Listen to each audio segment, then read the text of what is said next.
नमस्कार मित्रांनो, आज आपण संत तुकाराम महाराजांचा अभंग क्रमांक 92 हा पाहणार आहोत। दुर्जनांची गंधी विष्टेची या परी, देखून या दुरी व्हावे तया।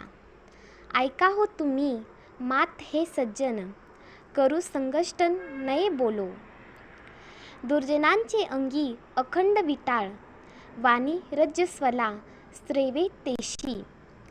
दुर्जनांचे भय धरावे त्या परी, पिसाळले वरी धावे श्वान। दुर्जनांचा भला नवे अंग संगम, बोलिलासी त्याग देशाचा त्या।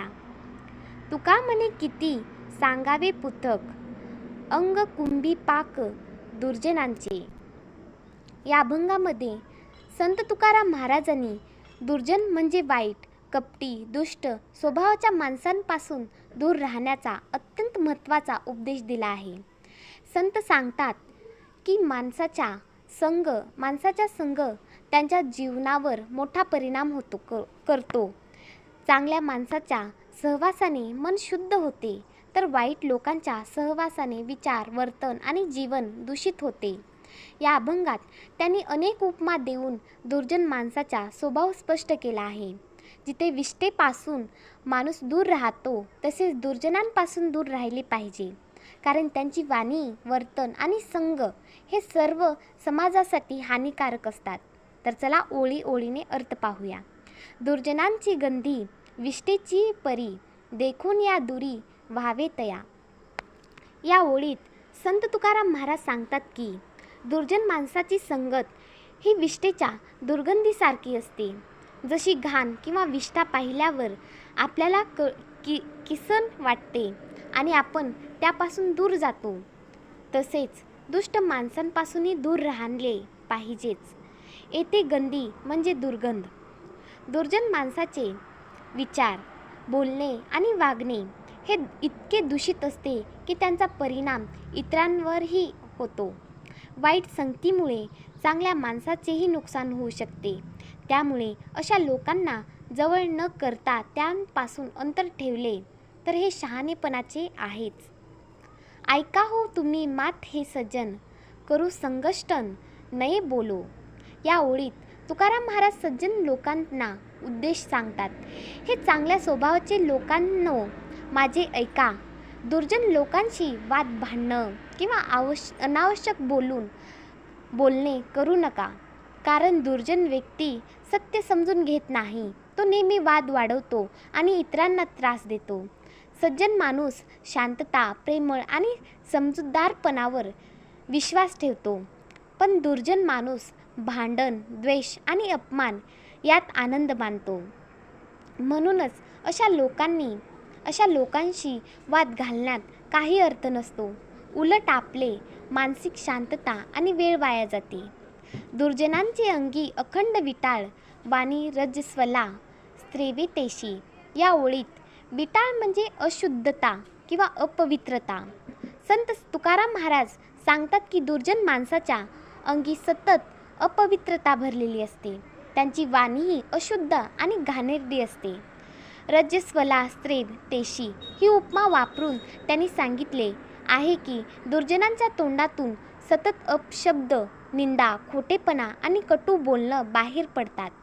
अशा लोकांच्या बोलण्यामुळे वातावरण खराब होतं, जे दुसऱ्यांची मन दुखावतात, लोकांमध्ये भांडणं लावतात आणि नकारात्मक पसरवतात। त्यामुळे अशा वाईट बोलणाऱ्या व्यक्तींपासून दूर राहणे आवश्यक आहे। दुर्जनांचे भय धरावे त्या परी, पिसाळले वरी धावे श्वान। या ओळीत तुकाराम महाराज सांगतात की जसे पिसाळलेल्या कुत्र्यांची भीती वाटते आणि त्यापासून लोक सावध राहतात, तसेच दुर्जन माणसांपासूनही सावध राहिले पाहिजे। पिसाळलेले कुत्रे कधी कोणाला चावले हे सांगता येत नाही, त्याचप्रमाणे दुर्जन माणूस कधी कोणाचे नुकसान करेल, अपमान करेल किंवा फसवेल हे सांगता येत नाही। म्हणूनच अशा लोकांपासून सहज विश्वास ठेवू नये, ज्यांच्या वागण्यामुळे आपल्याला मानसिक, सामाजिक किंवा आर्थिक नुकसान होऊ शकते। त्यामुळे सतर्क राहणे आवश्यक आहे। दुर्जनांचा भला नवे अंग संग, बोलिलासी त्याग देशाचा त्या। या ओळीत तुकाराम महाराज स्पष्ट सांगतात की दुर्जन माणसाचा सहवास कधीच चांगला नसतो. त्यांची संगत केल्याने आपली प्रतिमा खराब होते आणि आपले विचारी वर्तन बदलू शकते. बोलिल्यासी त्या देशाचा त्या म्हणजे समाजानेही अशा लोकांना दूर ठेवावे, कारण दुर्जन लोक समाजात कलह, अन्याय आणि वाईट प्रवृत्ती वाढवतात. वाईट संगतीचा परिणाम हळूहळू होतो. सुरुवातीला माणूस फक्त मैत्री करतो, पण नंतर त्यांच्या सवयी, विचार आणि वर्तनांवरही त्याचा प्रभाव पडतो. म्हणूनच संत सांगतात की चांगल्या लोकांचा सहवास करावा आणि वाईट संगत टाळावी. तुका म्हणे किती सांगावे पुथक, अंगी कुंभी पाक दुर्जनांचे.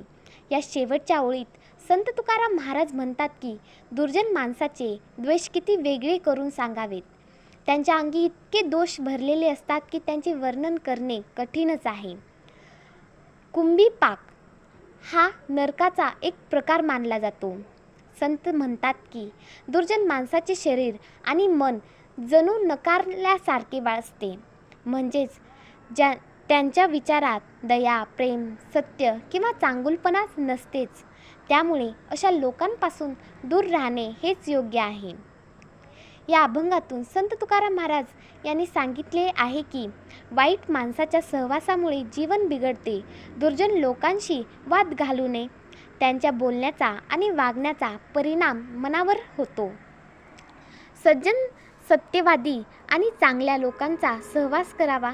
चांगली संगत माणसाला उन्नतीकडे घेऊन जाते, तर वाईट संगत अधोगतीकडे नेते. हा अभंग आजच्या काळातील तितकाच महत्त्वाचा आहे.